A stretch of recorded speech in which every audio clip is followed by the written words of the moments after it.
Beetroot വെച്ചിട്ട് എങ്ങനെ ഒരു വളം ഉണ്ടാക്കുക എന്നാണ് ഇന്ന് കാണിക്കുന്നത്. അപ്പോൾ ബീറ്റ്റൂട്ടും കൊണ്ട് എങ്ങനെ ഒരു വളം ഉണ്ടാക്കിയെടുക്കാമെന്ന് നമുക്കൊന്ന് നോക്കാം.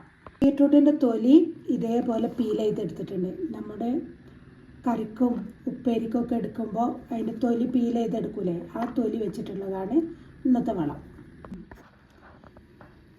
ഇത് ഉണ്ടാക്കാൻ വേണ്ടിയിട്ട് ഒരു പാത്രം എടുത്തിട്ടുണ്ട്. ഇതിലേക്ക് ബീറ്റ്റൂട്ടിൻ്റെ തൊലി ഇട്ട് കൊടുക്കാം. ഇനി ഇതിലേക്ക് കഞ്ഞിവെള്ളമാണ് ഒഴിച്ചു കൊടുക്കുന്നത്.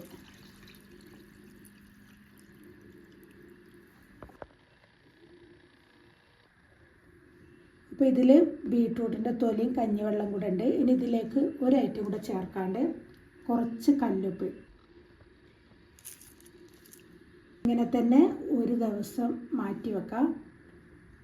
എന്നിട്ട് വേണം ഇത് ഒഴിച്ചു കൊടുക്കാൻ വേണ്ടിയിട്ട്. ഒരു ദിവസം വെച്ച് വളം റെഡി ആയിട്ടുണ്ട്. ഇതിൻ്റെ വെള്ളം ഒരു പാത്രത്തിലേക്ക് മാറ്റിയെടുക്കാം.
പുഴുക്കേട് എല്ലാം മാറാൻ വേണ്ടിയിട്ടുള്ള ഒരു ഐറ്റമാണെന്ന് കാണിക്കുന്നത്.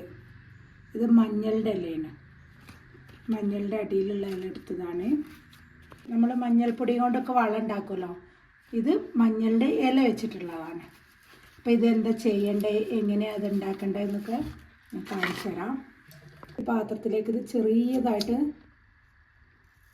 ചെറുതായിട്ട് കട്ട് ചെയ്തെടുക്കേണ്ടത്.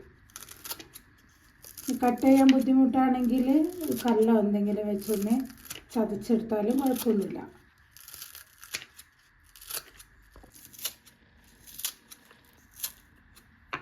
ഇതേ രീതിയിൽ കട്ട് ചെയ്തെടുത്തിട്ടുണ്ട്. ഇനി ഇതിൻ്റെ കൂടെ ഒരു ഐറ്റം കൂടെ ചേർക്കണം.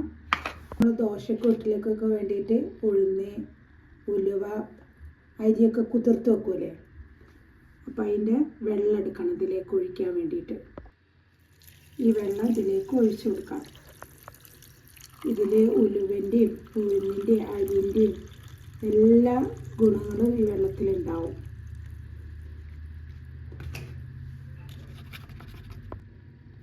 ഇനി ഇത് ഇതേപോലെ തന്നെ ഒരു ദിവസം ഒന്ന് മാറ്റി വെക്കാം. എന്നിട്ട് ഇനി ഇതിലേക്ക് ഒരു ഇതും കൂടെ ചേർത്ത് കൊടുക്കാണ്ട് എന്നിട്ട് വേണം അത് ഒഴിക്കണം എന്നുണ്ടെങ്കിൽ അത് ഞാൻ ഒരു ദിവസം കഴിഞ്ഞിട്ട് കാണിച്ചു തരുന്നുണ്ട്. ഇതിപ്പോൾ ഒരു ദിവസം മാറ്റി വെച്ചിട്ടുള്ളതാണ്. ഇതുണ്ടല്ലേ, ഇലയൊക്കെ ചെറുതായിട്ടൊരിതായിട്ടുണ്ട്. ഈ വെള്ളത്തിനൊക്കെ നല്ലൊരു സ്മെല്ലൊക്കെ ഉണ്ട്. മഞ്ഞളിന് നല്ല സ്മെല്ലും കാര്യങ്ങളൊക്കെ ഉണ്ട്. ഇനി ഇതിലേക്ക് ചേർത്ത് കൊടുക്കുന്നത് കുറച്ച് മഞ്ഞൾപ്പൊടിയാണ്. അത് നമുക്ക് പെട്ടെന്ന് അതിൻ്റെ റിസൾട്ട് കിട്ടാൻ വേണ്ടിയിട്ടാണ്. ഇനി ഇതൊന്ന് ഇതിൽ മിക്സ് ചെയ്യാം.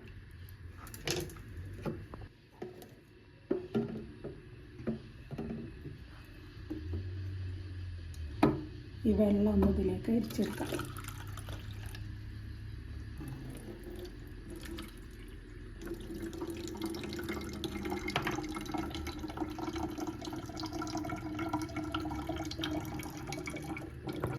ഈ ബോട്ടിലിൽ ഞാൻ എടുത്ത ഈ ബോട്ടിൽ ഒരു പകുതിയോളം ഒഴിച്ചിട്ടുണ്ട്.